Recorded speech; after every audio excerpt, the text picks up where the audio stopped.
vamos a capacitar y a orientar sobre el proceso de salida de mercancías correspondiente al régimen de exportaciones, ¿sí? Esto está legislado en el decreto 2685 del 99 y de la resolución 4240 del 2000. Consideremos qué es una exportación. Entonces, exportación es la salida de mercancías nacionales o nacionalizadas del territorio aduanero nacional con destino a otro país. Principio muy básico, nada complejo, muy entendible, pero también se resalta que se consideran exportación la salida de mercancías no solo hacia afuera del país, sino también hacia una zona franca, industrial de bienes y de servicios en los términos previstos en la normatividad aduanera. Para la administración aduanera pueden ser declarantes los usuarios altamente exportadores, son calidades, son beneficios que tiene el Altex, los usuarios aduaneros permanentes, las agencias de aduanas a través de un poder o mandato en representación de un exportador. Algo muy importante y que quiero resaltar, pueden ser declarantes sin necesidad de intermediación aduanera los exportadores, de forma directa, siempre y cuando sus operaciones no sean superiores a $10.000 de Estados Unidos de Norteamérica. También puede ser declarante el Estado, los entes territoriales.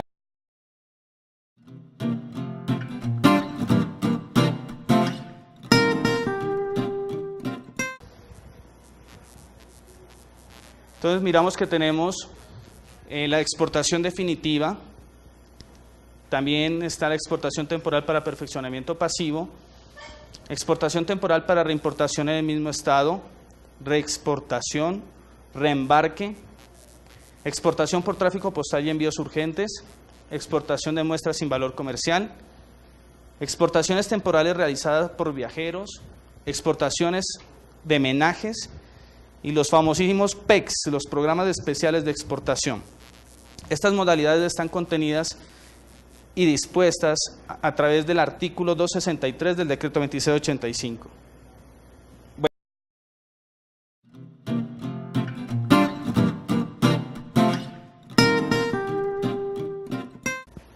El proceso salida de mercancías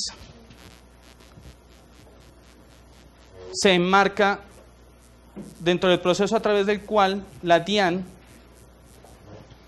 administra una información la cual debe ser totalmente coherente a la normatividad aduanera vigente y a las normas concordantes para que se puedan desarrollar todos los procesos de exportación relacionada a las operaciones de comercio que con anterioridad pudimos ver.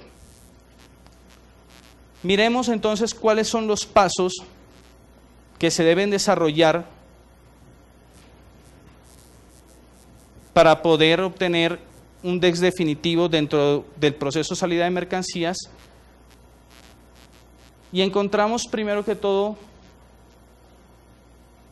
en el eje X a los usuarios y en el eje Y vamos a mirar los eventos logísticos y aduaneros que deben desarrollar dentro del proceso. Cada uno de estos usuarios previamente ante la Dirección de Impuestos y Aduanas Nacionales tuvieron que haberse validado a través del RUT con las calidades exigidas para intervenir en el proceso aduanero. Me explico. Si yo dentro del proceso voy a ser exportador, debo estar validado en mi RUT con la calidad 22 para ser exportador. Así el transportador, de igual forma el agente de aduanas y los depósitos, zonas francas, depósitos francos. De tal forma que de acuerdo a esa calidad, el servicio informático aduanero solo les va a permitir realizar los procedimientos para los cuales ellos están autorizados. Entonces el proceso de salida de mercancías comienza con los registros previos que deben realizarse a la solicitud de autorización de embarque. Antes que todo, el declarante siempre debe tener en cuenta que previo a la presentación de la solicitud de autorización de embarque, él debe contar con los documentos soportes necesarios para poder realizar, en cumplimiento de la normatividad vigente, el proceso o la exportación de las mercancías.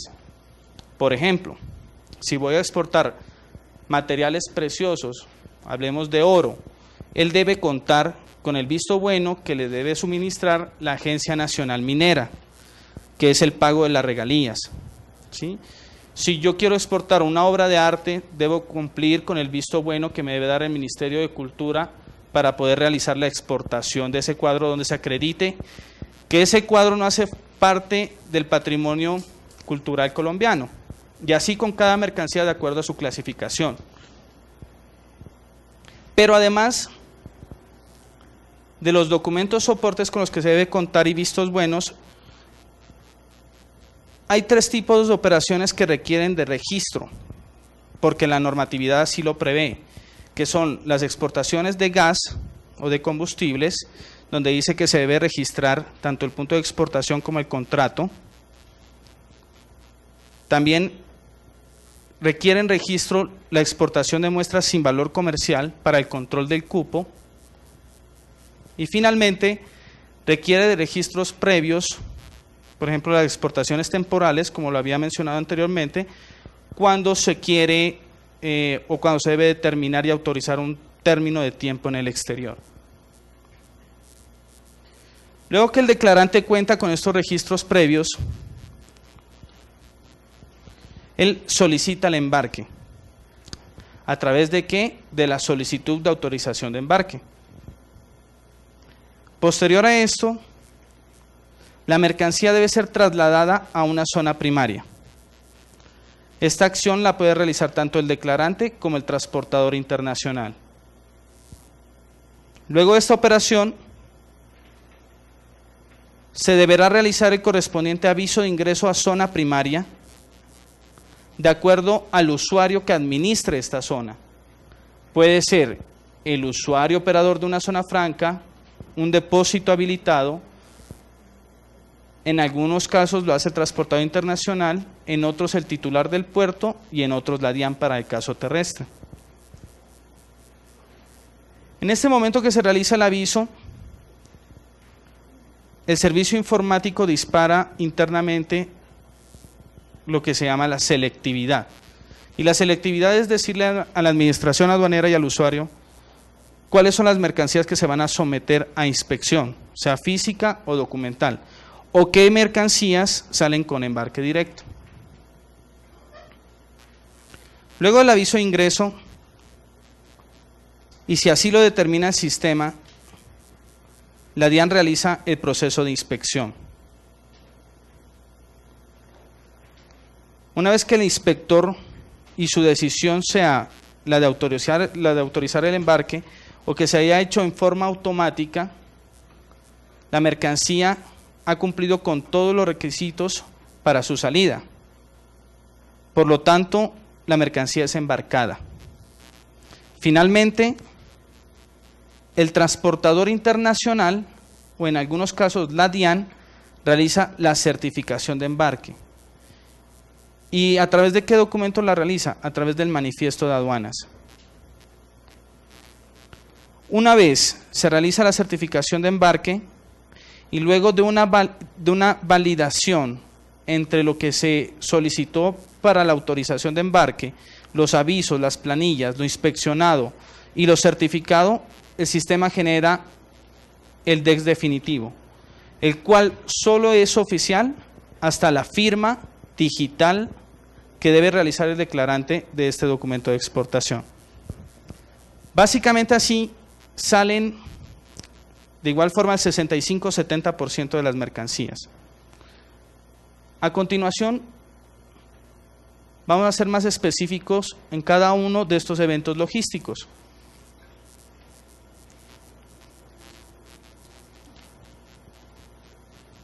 ¿Y cuál es el objetivo de los registros previos? El gran beneficio es que es un procedimiento hoy en día 100% automatizado y la administración aduanera puede contar con información previa necesaria para realizar los despachos aduaneros de exportación.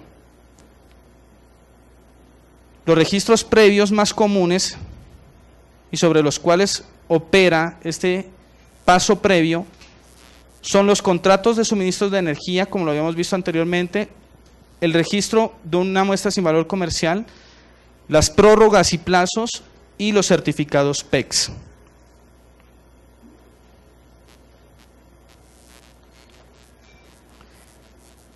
Esta solicitud de autorización de embarque, que es el paso posterior al registro, permite que la Administración Aduanera cuente con información anticipada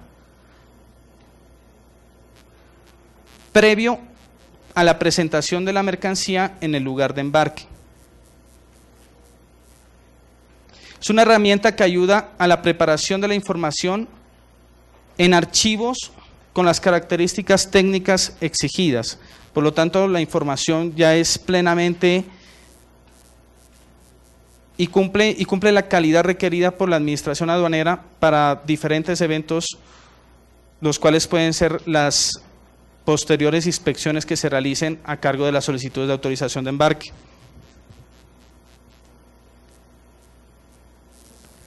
¿Qué información se administra o se consigna por parte de los declarantes en una solicitud de autorización de embarque? Dentro de los aspectos encontramos primero los generales de la operación, en donde se deberán consignar las personas que intervienen, los datos del negocio, la identificación del transportador y la relación de los lugares por los cuales se va a realizar la salida de las mercancías. Se deberá detallar también las subpartidas, de tal forma que sea clara su nomenclatura, cantidad, embalaje, bultos y peso de las mercancías que se pretendan exportar. Se deberá también consignar la descripción clara de estas mercancías y se administrará también la información sobre sistemas especiales de exportación para los casos de Plan Vallejo y para los casos de las modalidades que vimos anteriormente, que son las temporales para perfeccionamiento pasivo. Se deberá administrar la información de los regímenes precedentes o para las reexportaciones, cuando vienen antecedidas de una importación.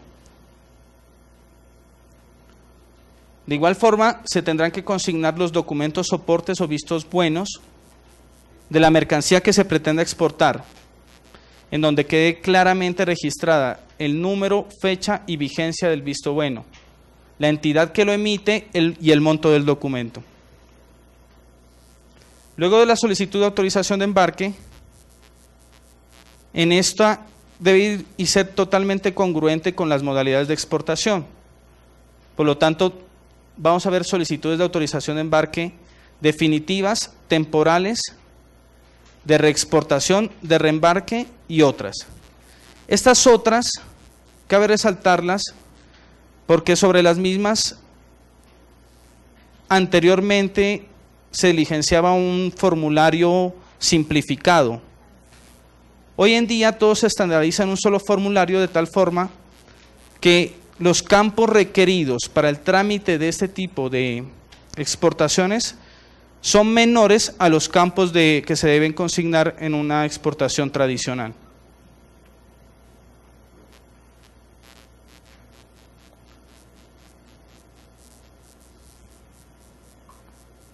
Con este criterio de la solicitud de autorización de embarque, también además de los declarantes que inicialmente les había mencionado, nace la posibilidad de que los usuarios de los PEX sean declarantes directos, al igual que los autores de obras de arte, los cuales deben presentar concepto del Ministerio de Cultura como tal, como creadores de la obra, y que los bienes que se exportan no forman parte del patrimonio cultural. Ellos podrán ser declarantes directos sin necesidad de intermediación aduanera.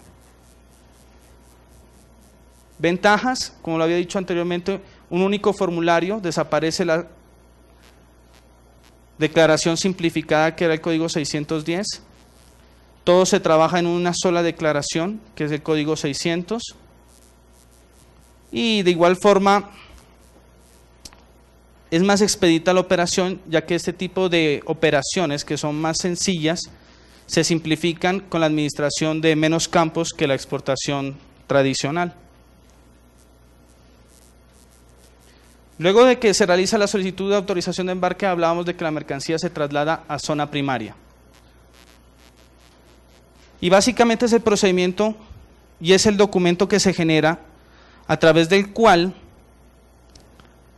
la mercancía se traslada desde las bodegas del exportador hacia la zona de embarque. De igual forma la puede realizar un transportador, el exportador o el agente de aduanas. Y cabe resaltar que por cada vehículo que se traslade, se deberá hacer una planilla de traslado. Igual ese vehículo puede contener varias solicitudes de autorización de embarque, porque sobre ese vehículo pueden ir varios pedidos. Pero la planilla siempre se realiza sobre el medio de transporte en el cual se lleva la mercancía hacia el lugar del embarque.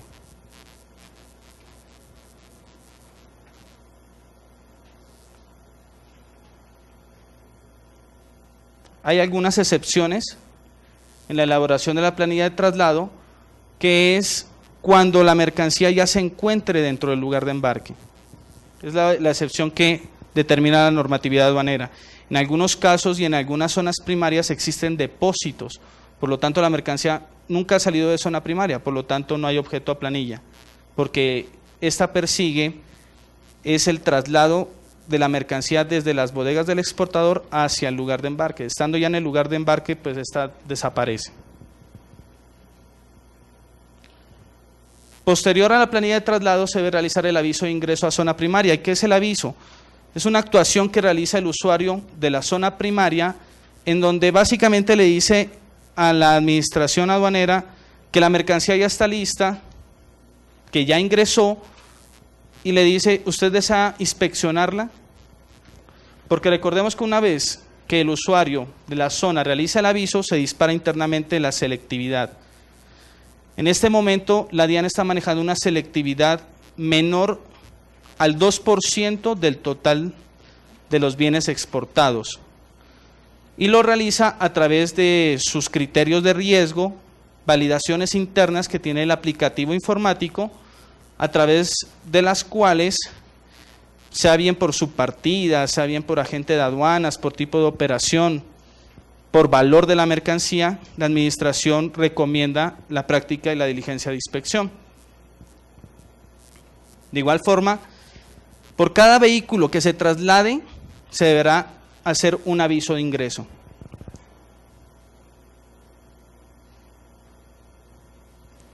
Posterior a eso, y si el sistema así lo señala, solamente es la autoridad aduanera la competente en realizar la inspección de la mercancía como tal. Para tal fin, el jefe de grupo de exportaciones o quien haga sus veces en la dirección seccional emite el autocomisorio correspondiente, que es el documento que ampara y faculta al funcionario para realizar la diligencia de inspección. El inspector se presenta en el lugar del embarque o donde haya determinado el declarante, realiza la diligencia y autoriza posteriormente el embarque, si todo lo revisado ha sido conforme a la normatividad vigente.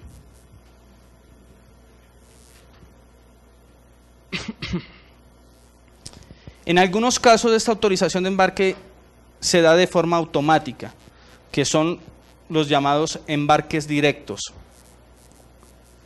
La comunicación y diligencia de inspección siempre se comunica de forma inmediata de acuerdo al acuse de recibido de la operación de registro del aviso de ingreso. Una vez que se hace el acuse de recibido, el servicio informático informa de la práctica de la diligencia de inspección. Cuando ya la mercancía ha sido autorizada para salir del país, el transportador es quien acredita, en algunos casos la DIAN, de que la mercancía salió del territorio aduanero nacional a través del manifiesto de aduanas. Esta operación se la determina como certificación de embarque. El transportador tiene un término de 24 horas para la realización del mismo. Y tiene 24 horas siguientes para la corrección en el caso de presentarse alguna inconsistencia con este documento. Finalmente, el sistema realiza una validación interna y si toda la información que se suministró es correcta, él genera el documento de exportación. Posterior al documento de exportación, el declarante deberá firmarlo para que éste pueda hacer soporte de la operación de salida. Un documento que no registre la firma digital es un documento que no acredita y no puede relacionarse, por ejemplo, para el reingreso de las divisas.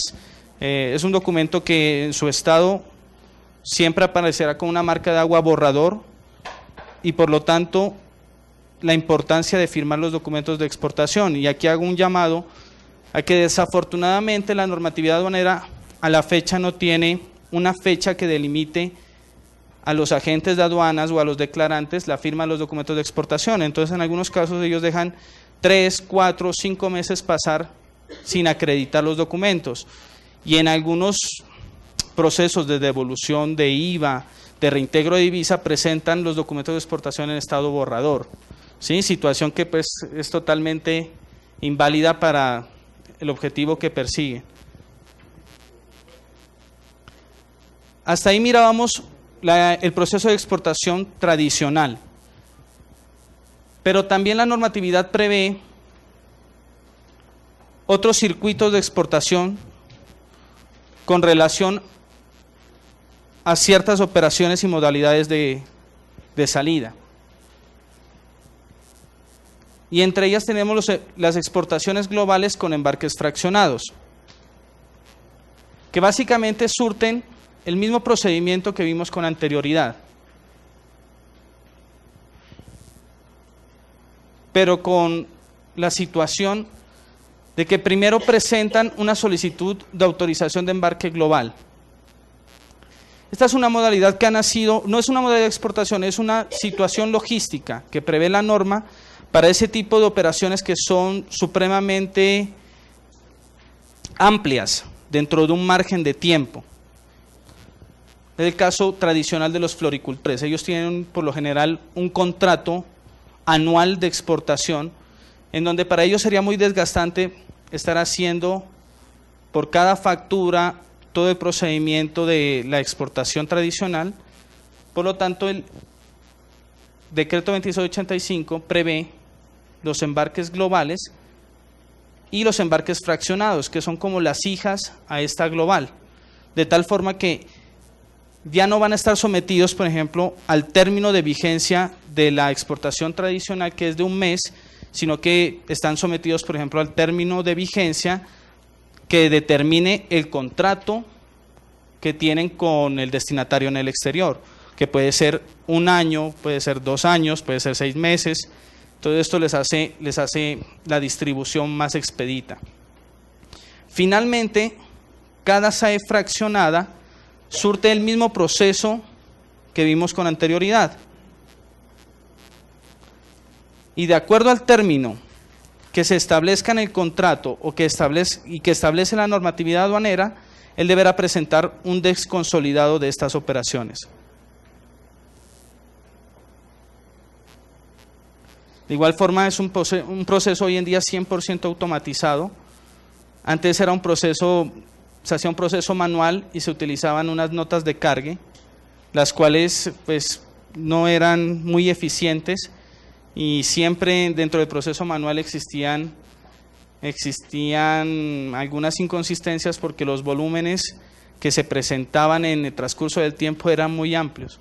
Entonces, al tenerlo 100% automatizado, pues lo vuelve más eficiente.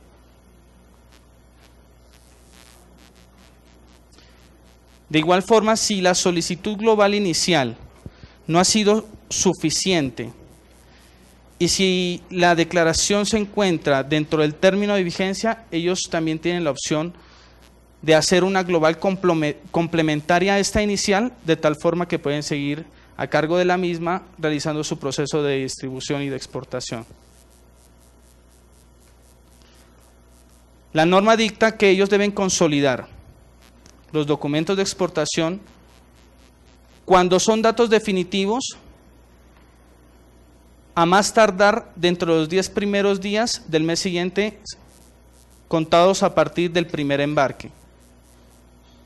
O que puede ser cuando sean datos provisionales, a más tardar dentro de los 3 meses siguientes al vencimiento de la global. Y recordemos que esta global y este término de vencimiento lo determina el documento soporte que acredita la operación, y por lo general es el contrato.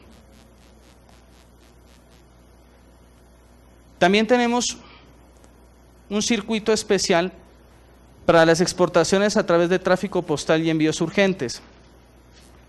Básicamente funcionan muy parecidas a las que vimos anteriormente, que son las globales. Solo que aquí ellos presentan inicialmente y consolidan a través de un formato 1138 la información individualizada del total de las guías que van a exportar.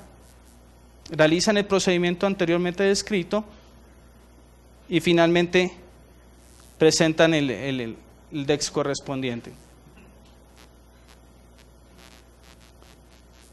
El monto no puede ser superior a los $5.000 como lo vimos anteriormente, y tienen la opción de la consolidación de las guías de mensajería a través del primer paso que realizan.